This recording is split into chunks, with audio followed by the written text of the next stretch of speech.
निवडणुकीच्या काळात 2100 रुपये आणि तदनंतर 1.5 वर्षात कुठेही 2100 रुपयाचा उल्लेख नाही।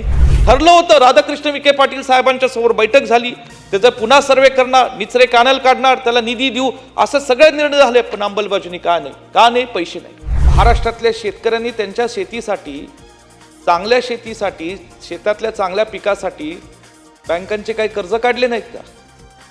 आणि आज जर खऱ्या अर्थाने चांगली शेती करायची असेल तर 2 लाखामध्ये कुठला शेतकरी चांगली शेती करू शकतो ह्याचं तरी या ठिकाणी गांभीर्य राज्य सरकारला आहे का?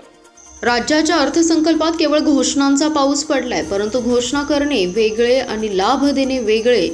आजही मागील काही वर्षातील हजारो कोटींची देणी शासन देत आहे। विधानसभेपूर्वी घोषणांची अंमलबजावणी होणं बाकी आहे, त्यात आता नवीन काहीतरी दाखवायचं आणि दिशाभूल करायची। कर्जमाफी पात्र या कचाट्यात आहे, अनेक प्रश्न प्रलंबित आहेत, विकास कामांना निधी नाहीत, पैशाअभावी राज्यातील कामे अर्धवट पडली आहेत। या सगळ्या पार्श्वभूमीवर या अर्थसंकल्पात काहीही नसून केवळ घोषणांचा पाऊस असल्याचा घणाघात या अर्थसंकल्पात आहे। त्यामुळे या अर्थसंकल्पात जाहीर निषेध आमदार विश्वजित कदम यांनी केलाय।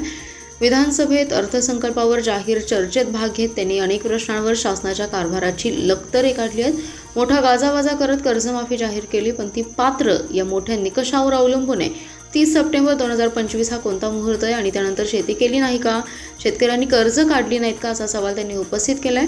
अरबी समुद्रातील शिवाजी महाराजांच्या स्मारकाचा प्रश्न आहे, तसेच गतवर्षी संभाजी महाराजांच्या स्मारकबाबत घोषणा केली होती, त्यावर आता काहीच बोललं गेलं नाही। अर्थसंकल्प फक्त मुंबई, ठाणे आणि नागपूरचा होता का की महाराष्ट्राचा? कारण त्या ठिकाणी रस्ते आणि उड्डाणपुलासाठी हजारो कोटींचा निधी, मग शेतकऱ्यांच्या सिंचन योजना आणि विजेच्या समस्यांचं काय, याचा जाब त्यांनी यावेळी विचारलाय। लाडक्या बहिणींच्या 2100 रुपयांचं काय झालं? राज्यातील ठेकेदारांची 40,000 कोटींच्या देणी देण्याबाबत अर्थसंकल्पात काहीच उल्लेख नसून हा ताळमेळ सरकार कसा घालणार आहे, असंही ते म्हणाले। राज्यात कायदा आणि सुव्यवस्था राहिली नाही, महिला आणि अल्पवयीन मुलींचं बेपत्ता होण्याचं प्रमाण दरवर्षी वाढत आहे, त्याचा शोध लागत नाही।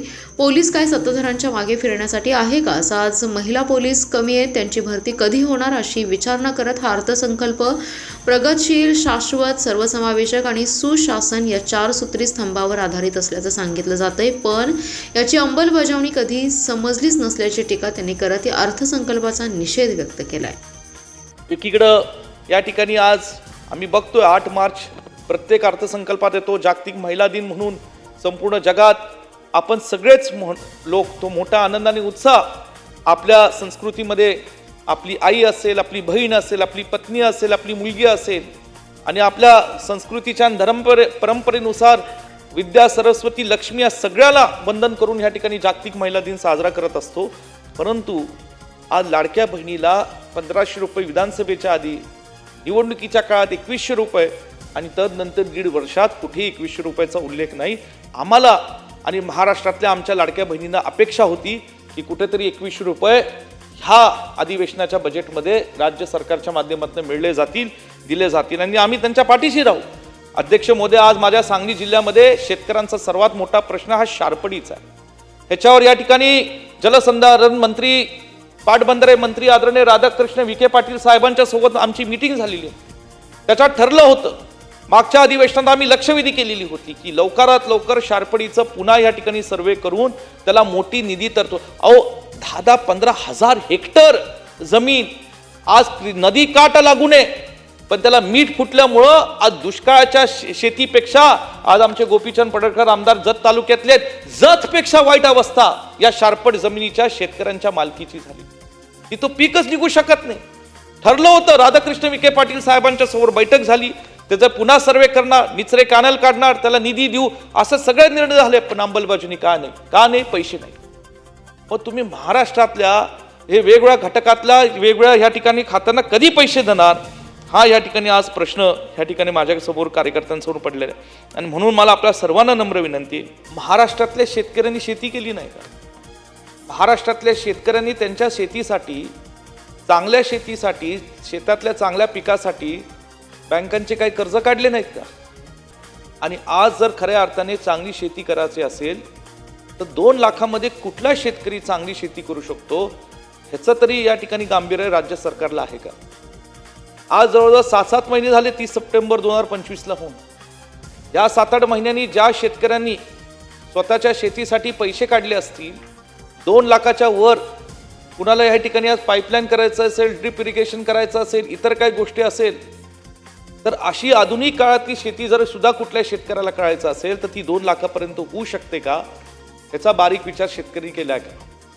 आणि म्हणून या ठिकाणी वारंवार मुख्यमंत्री महोदय असं म्हणत होते की या 30 सप्टेंबर 2025 पर्यंत पात्र असणारे शेतकरी आणि पात्र असणार शेतकऱ्यांवर फार भर होता. आता पात्र असणारे शेतकरी हे पात्रता कोण बघणार आहे? राज्य सरकार येणाऱ्या कालावधीमध्ये किती महिने हा लावणार आहे की हे पात्र शेतकरी प्रत्येक जिल्ह्यातले, प्रत्येक तालुक्यातले, प्रत्येक गावातले हे शेतकरी या ठिकाणी ते काढले जातील आणि त्यांना लवकरात लवकर हा न्याय हा राज्य सरकारच्या माध्यमातून देण्याची जबाबदारी ही नेमकं राज्यातनं कोण घेणार आहे? आणि म्हणून जाहीर करणं वेगळं आणि प्रत्यक्षपणे ज्यांना खरी गरज आहे महाराष्ट्राच्या ग्रामीण भागातल्या शेतकऱ्यांना, अशा शेतकऱ्यांना तो लाभ देणं अत्यंत वेगळं आहे. आणि म्हणून हे जे वारंवार त्या ठिकाणी पात्र असणारे शेतकरी आणि म्हणून किती पात्रतेच्या नावाखाली किती शेतकऱ्यांना काय काय कागदपत्र द्यावी लागणार आहेत आणि किती हेलपाटे मारावे लागणार आहेत हे येणारा भविष्य काळच या ठिकाणी निश्चितपणे सांगणार.